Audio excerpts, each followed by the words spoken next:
Back to Windsor, Ontario right now, and the breaking news of this day around the Ambassador Bridge as the police try to move protesters away. Katerina Georgieva is host of CBC Windsor Supper Hour News. She joins us right now with an update from Windsor Police. Katerina, thank you for being with us. Talk to us about the very latest.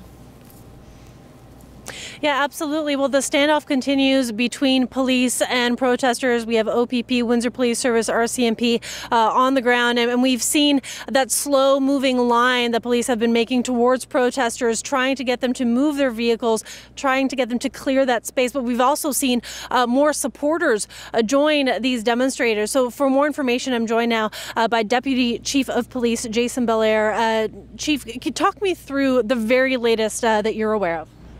The latest update I received is that the demonstrators have moved into a different area down from where they were previously. There's been no arrests, no vehicles towed as part of a police action. One vehicle was removed because it was having mechanical issues.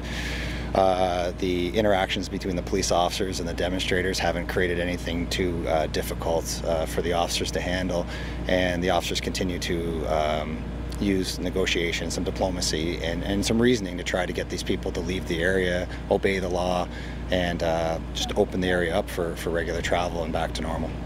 Are you able to provide a bit more information about the tactic that's being used and the slow-moving approach, the step-by-step? It seems like it's taking some time, and some might wonder why not move a little bit faster. I'm just wondering if you can provide some insight into that.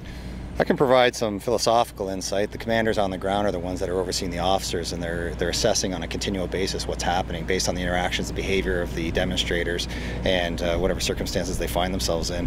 In terms of whether people perceive it to be slow moving or not, the priority is still on human life and protecting everybody. And protecting everybody does include the demonstrator, despite anyone's feelings that maybe be gratifying to escalate the actions unnecessarily. The officers still have an obligation to try and safely resolve the issue at this point, and then they make assessments based on the actions of the different demonstrators in the area.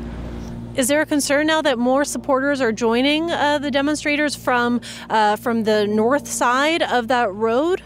I think the officers down there and the people that are overseeing them are very well-trained professionals. They're aware of what's going on, and I don't think the concern's overwhelming at this point, but the information is still coming in on an evolving basis, and I just don't have a real clear answer for that. Okay, are you able to provide some insight on why the injunction was needed in order for today for you to take that action? Because some might wonder if this was already an illegal occupation, why not more action was taken? I'm wondering if you can talk about why that injunction was needed from your perspective. The injunction wasn't needed. The injunction was an option that was put into place by other participants in the legal process. So the actions of the police services that are involved here in Windsor at the Ambassador Bridge weren't entirely premised on simply the injunction. As you're alluding to, is other laws in play in the Criminal Code of Canada. So the patience that was needed to do what we're supposed to do. We're supposed to be using reasonable negotiation with people to try and get them to comply. And you know, there's really no steadfast measurement for what exactly is reasonable at the time. And we err on the side at times of negotiation and mediation, and when the officers who are involved in this right now need to escalate, they will escalate, but they're going to avoid escalation if they don't have to escalate, because that's our obligation, because we're a public service, we're a police service. How long do you think this is going to take today? I don't know. For the public that's watching and observing what's happening on the ground, what do you want them to know about how this is being handled? I want them to know that the police service and our partners, the Windsor Police Service and our partners that are down here helping us, we handled this as best we can in the way we're supposed to. We're handling it in a way that respects people's rights, but also, urges people to obey the law. And if at any time, anyone else wants to join, or we ask people just do not participate in this particular demonstration and stay away from the area, and we'd like it to be over. Is there anything I haven't asked you that you want everybody to know? No, ma'am. Thank you for the opportunity. Thank you so much. That's Deputy Chief Jason Bellaire joining me now with an update on the blockade, and the police are trying to clear that space right now. We have folks on the ground providing updates, and we're keeping our eyes on that.